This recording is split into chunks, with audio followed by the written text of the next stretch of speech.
یہ 40 سالہ جو مارک ہے انسانی عمر میں، یہ ڈپکٹ کرتا ہے ایک چیز کو کہ انسان نہ صرف میچور ہو گیا بلکہ معتبر بھی ہو گیا۔ اسی لیے نبوت 40 سال کی عمر میں ملتی ہے کہ وہاں آدمی پوری طرح میچور ہوتا ہے، وہاں بجائے دل کی بات ماننے کے وہ ذہن سے سوچ رہا ہوتا ہے اور گورن ہوتا ہے ذہن ہی سے۔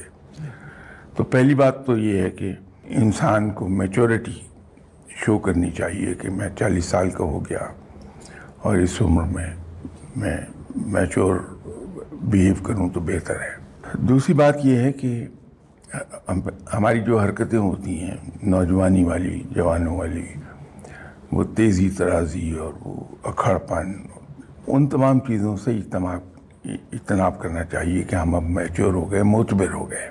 یہ تبدیلیاں انسان کو اپنے اندر کانشیسلی بھی لانی چاہیے۔ ایسا نہیں ہے کہ عمر کے ساتھ ساتھ آئیں گی، کانشیس ایفرٹ بھی ہونی چاہیے کہ اب ہم بہت میچور بیہیو کریں، بہت سوبر بیہیو کریں۔